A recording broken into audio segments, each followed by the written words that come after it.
अच्छा सुनो, सब्सक्राइब करते वक्त ना घंटी बजा देना ताकि जब मैं ऑनलाइन आऊँ तो तुम्हारे फोन की भी नमस्कार दोस्तों, आप सभी का स्वागत है हमारे YouTube चैनल पर। तो आज हम बात करेंगे डीएलएड तृतीय सेमेस्टर गणित 2023 मॉडल पेपर 3।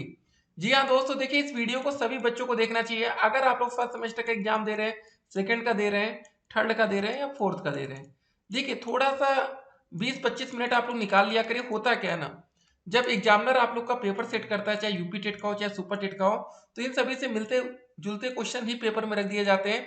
और कभी कभी दोस्तों फिर आप लोग कहते हैं sir ji out of the syllabus question पूछ लिया गया पेपर में। ठीक है, तो चलिए सभी बच्चे प्रयास करेंगे जो इस समय इस वीडियो में आ चुके हैं। तो पहला प्रश्न था हमारा ए की पावर 7 गुणे ए की पावर -9 का मान होगा। अब दोस्त यहाँ पर ए देखिए, यहाँ पर भी ए है, तो सिंपल सी बात है, गुणा में घाते जुड़ जाते हैं। तो ए की पावर हो जाएगा 7, माइनस का 9, प्लस होता तो प्लस लिख देते हैं। तो बराबर दोस्तों क्या बचेगा, घट जाएगा ना, -9 में से 7 घटेगा तो माइनस का 2 बचेगा। तो यहां पर दोस्तों सब विकल्प है, ए की पावर -2, ये हमारा करेक्ट आंसर। अब अगला प्रश्न है दोस्तों, देखिए A cube minus B cube upon A square plus A B plus B square का मान। अब ये दोस्तों क्वेश्चन पूरी तरीके से फार्मूला बेस पर है। अगर आपको ए क्यूब माइनस बी क्यूब का, ठीक है, ए क्यूब माइनस बी क्यूब ये ना का फार्मूला पता है, इसका फार्मूला होता है ए माइनस बी, फिर ब्रैकेट में A square plus A B plus का बी स्क्वायर। अब दोस्तों यहाँ इसकी जगह और नीचे अपॉन में यही रहेगा, A square plus A B plus का बी स्क्वायर।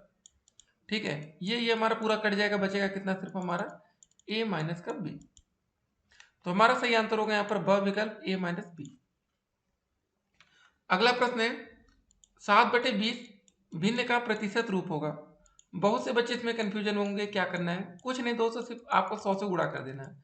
20 पंजे 100, 7 पचे 35। ठीक है, तो ये हमारा द विकल्प यहाँ पर एकदम करेक्ट आंसर। फिर अगला प्रश्न देखिए, यदि समुच्चय ए बराबर दोस्तों दिए गए 4 6 7, बी बराबर 3 5 6, दोनों में कॉमन क्या दिख रहा है, 6 6। ठीक है, तो ए इंटरसेक्शन बी का अवयव। देखिए दोस्तों जब इंटरसेक्शन ये वाला चिन्ह हो तो आपको दोनों में कॉमन ढूंढना है। कॉमन क्या है हमारा, कॉमन है हमारा 6, ये हमारा आंसर हो जाए। तो देखते हैं दोस्तों, ये हमारा ब विकल्प है एकदम करेक्ट आंसर। अगला प्रश्न है दोस्तों हमारा 1 वर्ग मीटर बराबर होगा। अब यहाँ सब कुछ सेंटीमीटर में दिया गया, ये हमें बस ध्यान रखना है। लिखा दोस्तों 1 वर्ग मीटर। ठीक है, अब एक चीज बताइए आप लोग, 1 मीटर बराबर कितना होता है, 100 सेंटीमीटर। ठीक है, 1 वर्ग मीटर लाने के लिए दोस्तों दोनों पक्षों का वर्ग कर देंगे, तो ये हो जाएगा 1 मीटर स्क्वायर। जो भी आप समझ लीजिए, हम आपको एक तरीका बता रहे हैं। ठीक है, यहाँ पर दोस्तों 100 सेंटीमीटर होता है ना कि स्क्वायर। ठीक है, 1 मीटर बराबर क्या होता है, 100 सेंटीमीटर। तो दोस्तों यहाँ पर 1 वर्ग मीटर बराबर हो जाएगा 100 का स्क्वायर, और यहाँ हो जाएगा सेंटीमीटर स्क्वायर। 100 का स्क्वायर 1003, 4 बार जीरो आ जाएगा सेंटीमीटर स्क्वायर। तो ये हो जाएगा दोस्तों हमारा सविकल्प 10,000 वर्ग सेंटीमीटर। ठीक है, तो अब आपके सामने हमने 5 बहुविकल्पीय प्रश्न रखे हैं। सभी बच्चों ने अपने हिसाब से इसको करने का प्रयास किया होगा। कुछ बच्चों के दोस्त यहाँ 5 में से 5 आ रहे होंगे, कुछ बच्चों के 4 3 2 1 या 0। डिपेंड्स ये करता है कि आप लोग की प्रैक्टिस कितनी है। ठीक है, आपने कोशिश कैसे किया। देखिए सबसे इंपॉर्टेंट चीज क्या है ना, कि आप ये समझ पाइए कि इसको निकालना कैसे। जैसे 7/20 है, आप इसको समझ गए होंगे कि अगर 100 का गुणा करना है, हम अगर यहाँ गुणा भाग में गलती हो गई तो ठीक है, लेकिन आपको यही नहीं पता कि हम आंसर निकालेंगे कैसे, तब आप एक बड़ी मुसीबत में फंसते हैं। ठीक है ना। अब दोस्त हम लोग आएंगे अति लघुत्तरीय प्रश्नों की तरफ, और पहला प्रश्न यहाँ का, वाहक चेक किसे कहते हैं। तो इसका दोस्तों हम आंसर कैसे करेंगे, देखिए वाहक चेक के बारे में जानते हैं। यह चेक दोस्तों जिसके नाम होता है वह स्वयं अथवा किसी वाहक के द्वारा उस पर लिखित धनराशि को बैंक से प्राप्त कर सकता है। चेक पर खातेदार का हस्ताक्षर, सिग्नेचर मतलब आवश्यक है। ठीक है, समझ गए, फिर से एक बार बताते हैं, कॉपी पर लिख लीजिएगा, आंसर लिख रहे हैं। यह चेक जिसके नाम होता है वह स्वयं अथवा किसी वाहक के द्वारा उस पर लिखित धनराशि को बैंक से प्राप्त कर सकता है। चेक पर खातेदार का हस्ताक्षर आवश्यक है। ठीक है, बहुत ही अच्छा प्रश्न था। अब दोस्तों चलते अगले प्रश्न पर। एक समकोण त्रिभुज के समकोण बनने वाली भुजाएं 4 सेंटीमीटर तथा 6 सेंटीमीटर है। त्रिभुज का क्षेत्रफल। तो दोस्त इसका जो क्षेत्रफल का फार्मूला होता है 1/2 गुणे आधार गुणे ऊंचाई। ठीक है, तो आधार 6, ऊंचाई दोस्तों 4 हो जाएगी। 2/3 6, 4/3 12 सेंटीमीटर स्क्वायर। ये दोस्तों क्षेत्रफल आ गया। अगला प्रश्न अब देखते हैं, यदि दोस्तों 9x 12 व 16 समानुपात में है तो हमें x का मान ज्ञात करना है। तो इस क्वेश्चन में सबसे ज्यादा इंपॉर्टेंट ये है कि आप इसको लिखते कैसे हैं। पहले लिखा है ना समानुपात में, तो लिखा है दोस्तों 9 अनुपाते x, तो समानुपात का चिन्ह लगेगा 12 अनुपाते 16। इसमें दोस्तों होता क्या है ना, जो बीच में इसका मल्टीप्लाई इससे होता है और लास्ट का लास्ट है, ठीक है। तो ये हो जाएगा दोस्तों हमारा x गुणे 12 बराबर 9 मल्टीप्लाई में 16। ये दोस्तों x बराबर हो जाएगा 9 गुणे 16 अपॉन में 12, ठीक है। 4 3 12, 4 चौके 16, 3 एकम 3, 3 त्रिका 9, 3 गुणे 4, तो x का मान आ जाएगा दोस्तों हमारा 12, ठीक है। बस इतना करना था, आपको एक नंबर मिल जाएगा। तो ऐसे प्रश्न अगर आप अब आपको दोबारा से पेपर में कभी दिख जाए तो आपसे गलती नहीं होनी चाहिए, ठीक है। समझ में आ गया ये क्वेश्चन। अगला प्रश्न है x square plus 3x minus 10 का गुणनखंड ज्ञात कीजिए। एक काम करते हैं, इसको थोड़ा सा साइड में लिखते हैं, ठीक है ना, ऐसे कर देते हैं। तो यहाँ पर हमारा दोस्तों लिखा है एक्स स्क्वायर माइनस प्लस का 3x माइनस का 10 का गुणनखंड करना है। तो दोस्तों इसमें क्या करते हैं, गुणनखंड करने के लिए लास्ट फर्स्ट का ऐसे मल्टीप्लाई कर लीजिए, कितना हो गया, 1 गुणे 10 करेंगे 10 आ जाएगा। दोस्त यहाँ पर अगर माइनस का चिन्ह है तो ये जो संख्या बीच में लिखी रहती है 3 या 4 कुछ भी लिखा हो तो ये घटाने पर प्राप्त होना चाहिए। तो 5 दूनी 10 होता है, 5 गुणे 2 करेंगे 10 आ जाएगा, और 5 में से 2 घटेगा 3 आएगा। तो दोस्त ये हो जाएगा एक्स स्क्वायर प्लस का 5x माइनस का 3x माइनस का 10। यहाँ पर हमारा x कॉमन हो जाएगा, बचेगा कितना, x प्लस 5 माइनस 5 दूनी था ना दोस्तों, एक सेकंड यहाँ पर गलती कर दी हम लोग, जल्दबाजी में ये गलती नहीं करना, ठीक है।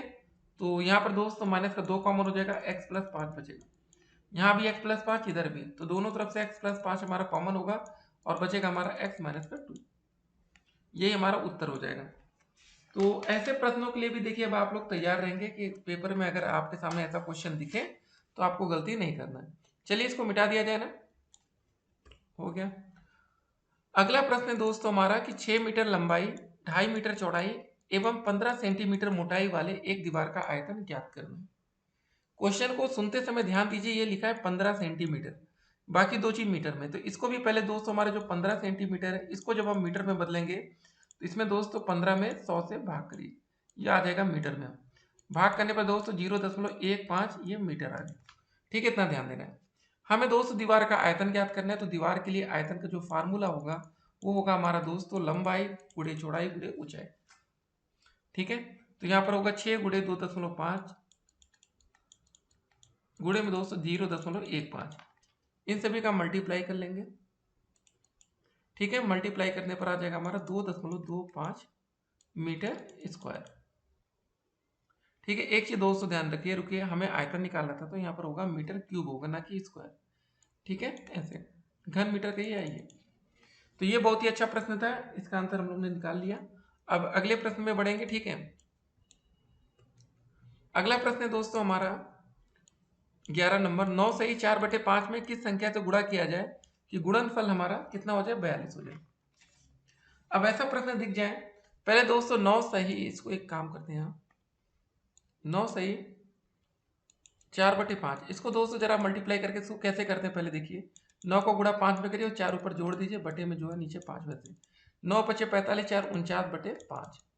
तो दोस्तों इसका मतलब हुआ ये 49/5 ही लिखा है। तो इसमें कौन सी संख्या से गुणा किया जाए कि गुणनफल 42 हो जाए। मान लेते दोस्तों हमारा 49/5 में हम x से मल्टीप्लाई कर देते तो हमारा गुणनफल कितना होता है, 42 होता है। इसको सॉल्व कर लेना है। तो x बराबर दोस्तों हो जाएगा 42 गुणे 49, एक सेकेंड दोस्तों, 42 गुणे दोस्तों ये हो जाएगा 5, यहाँ तिरिया गुणा में ऊपर जाएगा और 49 नीचे आएगा, 7 6 42, 7 7 49, 6 पंजे 3, x बराबर हो जाएगा दोस्तों 30/7, ठीक है। या इसको दोस्तों सही में जैसे ये लिखा था 9 सही ऐसे, तो अगर इसको जब भाग करेंगे 7 से तो 7 चौके 28, 28 2 30 होता है बटे 7, 4 सही 2/7, ये हो जाएगा, ठीक है। तो लिखने का तरीका भी आपको पता होना चाहिए। चलिए इसको भी हम लोग मिटा लेते हैं इस क्वेश्चन को, ये हो गया हमारा। अब दोस्तों आते हैं हम लोग लघुत्तरीय प्रश्नों में। प्रत्येक प्रश्न हमारा 2 अंक का है, यहाँ पर क्लियर कर दिया गया। देखिए क्वेश्चन करने से पहले ये देख लीजिए कि कौन सा प्रश्न कितने नंबर का है। अब 2 नंबर का है तो हमें थोड़ा सा ज्यादा लिखना पड़ेगा, स्टेप बाय स्टेप का फॉलो करेंगे, क्योंकि कभी कभी कुछ क्वेश्चन आपको ऐसे मिलेंगे जो 2 लाइन में ही सॉल्व हो जाएंगे। अब एग्जामिनर्स के लिए 2 नंबर आपको देगा, हो सकता है 1.5 नंबर ही दे, क्या कि भैया बच्चे ने फार्मूला भी नहीं बताया। एक बात याद रखिए, कभी भी किसी भी प्रश्न में फार्मूला का यूज हो तो आप लोग पहले लिखेंगे कि इस फार्मूला का हम यूज कर रहे हैं, तो एग्जामिनर और बेहतर नंबर आपको देता है। तो दोस्तों क्वेश्चन नंबर 12 हमारा क्या रहा, 1,000 रुपए का 10% वार्षिक की दर से 2 वर्ष का चक्रवृद्धि ब्याज ज्ञात करना है। चक्रवृद्धि ब्याज दोस्तों में इस बार बताना है। सबसे पहले इस क्वेश्चन में हम लोग काम करते हैं, क्या करते हैं, हम लोग निकालते हैं मिश्र धन। जब हमारा दोस्त मिश्र धन निकल आएगा तो मिश्र धन और मूलधन को घटा देंगे तो हमारा चक्रवृद्धि ब्याज पता चलेगा। मिश्र धन का दोस्तों हमारा जो फार्मूला होता है, मिश्र धन बराबर दोस्तों होता है हमारा मूलधन, P लिखते हैं 1 प्लस दर बटे 100 या R बटे 100 की पावर दोस्तों समय होता है T। हमारा प्रश्न में मूलधन दिया गया 1,000 रुपये, 1 प्लस दर दोस्तों 10% है 10 बटे 100, समय दोस्तों दिया गया 2 वर्ष। 10 से कम 10, ये एक मतलब एक जीरो कट गया यहाँ, ये हो जाएगा दोस्तों 1,000। तो दोस्तों यहाँ पर 10 बचा 1/10, 10 से कम 10 एक मतलब ये हो गया 11, तो 11 बटे 10 का स्क्वायर हो जाएगा, तो मतलब 11 बटे 10 इंटू 11 बटे 10। ठीक है, 1 2 जीरो यहाँ से हमारा कटेगा, 11 गुणे 11 121 और 10 का गुणा करेंगे तो 1210। ये दोस्तों आ गया हमारा मिश्र धन। लेकिन हमें निकालना क्या था इस प्रश्न में, बोला क्या था क्लियर हमसे कि चक्रवृद्धि ब्याज हमें बताना है। ठीक है, चक्रवृद्धि ब्याज बराबर दोस्तों मिश्र धन मतलब 1210 माइनस मूलधन 1,000 रुपये, घटाने पर आ जाएगा दोस्तों हमारा 210 रुपये। ठीक है, यही आंसर हो जाएगा। बहुत ही अच्छा प्रश्न था, 2 नंबर इतना करने से आपको मिल जाता। तो स्मार्टनेस देखिए यही होनी चाहिए। कुछ बच्चों को जैसे अति लघु उत्तरीय प्रश्न में इंटरेस्ट नहीं होता, सोचते हैं क्यों टाइम ज्यादा खराब करें, इधर से हम लोग जल्दी से ज्यादा नंबर स्कोर करेंगे। फिर हमारा अगला प्रश्न है दोस्तों, देखिए यहाँ पर एक ठोस घनाभ की लंबाई चौड़ाई और ऊंचाई में अनुपात दिया गया है, उसका आयतन भी दोस्तों में 960 घन सेंटीमीटर दिया गया है। तो घनाभ की माप है, लंबाई चौड़ाई और ऊंचाई ज्ञात करनी है। इंपॉर्टेंट बात यहाँ पर है ये कि हमें आयतन पता है। तो दोस्तों घनाभ की लंबाई चौड़ाई और ऊंचाई का जो अनुपात है वो क्या दिया गया है, 4:5:6। ठीक है दोस्तों, इसको हम ऐसे मान लेते हैं 4x/5x/6x। ठीक है, तो घनाभ का दोस्तों जो आयतन का फार्मूला होगा, घनाभ का आयतन का जो फार्मूला हमारा बनेगा ये समझिए पहले, ये बनेगा हमारा लंबाई गुणे चौड़ाई गुणे में ऊंचाई। ठीक है, ये बनेगा। तो दोस्तों हो जाएगा हमारा 4x इंटू में 5x इंटू में 6x। आयतन दोस्तों हमारा क्वेश्चन में कितना दिया गया था, 960। ठीक है, यहाँ आप लिख लीजिए 960। 960 बराबर हो जाएगा 4 पंजे 20 छक्का 120, x का क्यूब हो जाएगा। एक जीरो से जीरो कटा, 12 कम 12 12 अठे 96, तो 8 बराबर दोस्तों x क्यूब आ जाएगा, या x का मान आ जाएगा क्यूब रूट 8, इसका मान आ जाएगा 2। हमारा x का मान निकलकर 2 आ गया। ठीक है, इतना हमने कर लिया। अब दोस्तों हमें बताना था ऊंचाई। ठीक है, सबसे पहले लंबाई चौड़ाई और ऊंचाई बताना। लंबाई दोस्तों हमारा 4x है, या लिख लीजिए लंबाई 4x है, तो मतलब 4 गुणे 2 कर देंगे तो आ जाएगा 8 सेंटीमीटर। चौड़ाई दोस्तों हमारा कितना माने थे हमने 5x, तो हो जाएगा 5 गुणे 2 मतलब 10 सेंटीमीटर। और ऊंचाई, ऊंचाई दोस्तों हमारा 6x है, 6 गुणे 2 हो जाएगा 12 सेंटीमीटर। ठीक है, ये आंसर हो जाएगा। तो कितना अच्छा प्रश्न था, आप देख सकते हैं इस क्वेश्चन में, बस इतना करने से आपको 2 नंबर मिलता है। इंपॉर्टेंट बात यह है कि काफी बच्चे ऐसे क्वेश्चन को अटेम्प्ट नहीं करते, डरते हैं।